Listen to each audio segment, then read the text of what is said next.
केंद्रीय राखीव पोलीस दलात कार्यरत असलेल्या भारती टेकचंद पटले राहणार कौलेवाडा व कल्पना मनोज मेश्राम राहणार खमारी यांना 20 मार्च रोजी प्रसूतीसाठी तिरोडा येथील उपजिल्हा रुग्णालय येथे दाखल करण्यात आले होते। याच दिवशी रुग्णालयात प्रसूतीकरिता 2 गर्भवती महिलांना दाखल करण्यात आले असून या उपजिल्हा रुग्णालयात प्रसूती तज्ञ उपलब्ध नसल्याने गोंदिया येथील गंगाबाई महिला रुग्णालयातून प्रसूती तज्ञ बोलावून 21 मार्च रोजी दुपारी 12:43 दोन्ही महिलांवर शस्त्रक्रिया करून प्रसूती करण्यात आली होती। उपजिल्हा रुग्णालयात प्रसूतीनंतर मृत्युमुखी पडलेल्या भारती टेकचंद पटले यांच्या मृत्यू प्रकरणी उच्चस्तरीय चौकशी करून दोषींवर कठोर कारवाई करण्यात यावी अशी मागणी आमदार विजय राहगडाले यांनी केली। 19 तारखेला भारती पटले CRPF मध्ये जवान होती, ती डिलिव्हरी करता ॲडमिट झाली आणि तिचं ऑपरेशन 20 तारखेला करण्यात आला।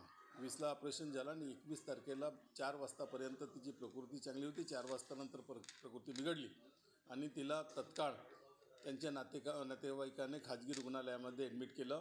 खाजगी रुग्णालयानं ती बरी होऊ शकत नाही किंवा तिच्यावर उपचार करण्यास नकार दिल्यामुळे पुन्हा त्यांनी गंगाबाई रुग्णालयात ॲडमिट केलं, जिल्हा रुग्णालयात, आणि तिथं मृत्यू झाला। पोस्टमॉर्टम झाला आहे, पोस्टमॉर्टमची रिपोर्ट येण्यास आहे।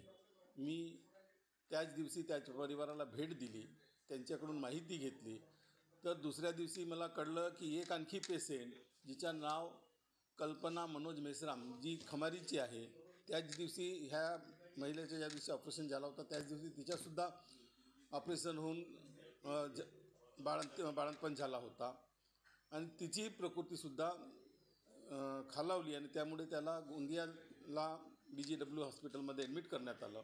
ती आता व्यवस्थित आहे, पण कुठंतरी वैद्यकीय अधिकाऱ्याच्या चुकीमुळे किंवा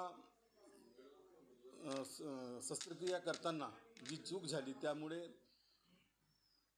त्याचा मृत्यू पावला असा त्यांच्या परिवारालाही संशय आहे आणि आम्हालासुद्धा संशय आहे। त्या निमित्तानं मी मुख्यमंत्री महोदय यांना प्रत्यक्ष भेटून पत्र दिलं, त्याचबरोबर महाराष्ट्र राज्याचे आरोग्यमंत्री प्रकाश आंबेडकर साहेब यांनासुद्धा पत्र दिलं आणि उच्चस्तरीय चौकशी होऊन जे काही दोषी असतील त्यांच्यावर कारवाई करण्याकरिता विनंती केलेली आहे।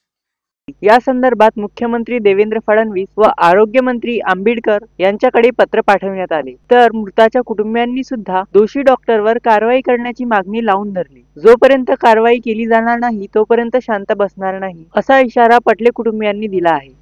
आम्ही 20 तारखेला गुरुवार दिवस होता, त्या दिवशी आम्ही काही टेस्ट होत्या, त्या टेस्ट करून बायकोला आम्ही ॲडमिट केलं। ते बोलले की आता तुम्ही एडिट करा, शुक्रवारी तुमची सीजर होणार। तर आम्ही गुरुवारी आम्ही बायकोला भरती केलं। त्याच्यानंतर शुक्रवारी 12:53 सीजर झालं। 12:53 सीजर झालं। त्यानंतर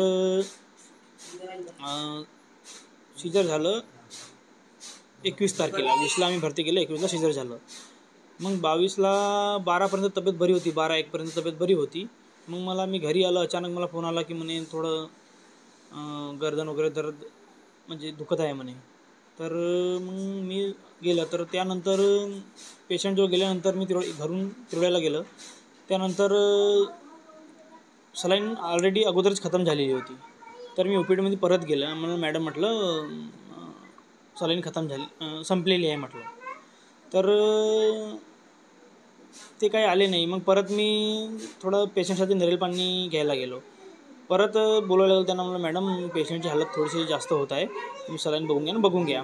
ते नंतर नर्स आली, नर्स आल्यानंतर त्यांनी BP वगैरे चेक केलं, शुगर वगैरे घेतलं, काही पेशंटचं येत नाही। त्याच्यानंतर मी म्हणलं मॅडम कसं, तर मग ते बोलले की OPD की तरफ ले चलो। मग आम्ही बेड चेंज करून कॅज्युलिटीमध्ये घेऊन आम्ही OPDला आणलं पेशंटला आणल्यानंतर ते पेशंट बोलायला लागले की मला श्वास घ्यायला प्रॉब्लेम होत आहे आणि माझ्या पोटात दुखत आहे। त्यानंतर आम्ही OPDमध्ये आणलं, तर ते ऑक्सिजन लावली त्यांनी। मग त्यांना विचारलं, मग डॉक्टर साहेब कैसा, ये होगा कि नहीं यहाँ? तो बोले यहाँ नहीं होगा, आप गंगाबाई में उधर गोंदिया लेके जाओ. तर मग आम्ही गोंदिया, मग त्यानंतर आम्ही गव्हर्नमेंटची 108ला फोन लावला आणि ॲम्ब्युलन्स केलं तात्काळ. म्हणजे तिथं आम्हाला अर्धा तास लागला ते ट्रीटमेंट त्यांचं. त्यानंतर आम्ही गोंदियाला घेऊन गेलो पेशंटला. गंगाबाई आम्ही पेशंटला प्रायव्हेटमध्ये घेऊन गेलो. त्याचं नाव तिथं आम्हाला सांगितलं अगोदरच की बोले पेशंट आपका बोर हो गया है पूरा. तिथून आम्हाला बोलले, त्यांनी काही प्रोसिजर केलं. तिथून बोलले की आम्हाला तुम्ही आता पेटेसला घेऊन जावा. तर हे सर्व लापरवाही तिरोड्याला झालेली आहे आणि जे कोणी डॉक्टर आहे त्याच्यावर कारवाई होणं गरजेचे आहे. आणि आज माझ्या परिवार झालेला आहे, तर हे कोणी दुसऱ्या परिवार झाले नाही पाहिजे, हे माझी अपेक्षा आहे. आणि डॉक्टर जो आहे त्यांच्यावर कारवाई पूर्णपणे व्हायला पाहिजे. आरोप आहे की माझी बायको डॉक्टरच्या लापरवाहीनं मृत्यू पावलेली आहे. Sunil Kawale, the sting operation news, Gondia. The sting operation news, सत्याचे दुसरे नाव, अन्यायावर लेखणीचा घाव.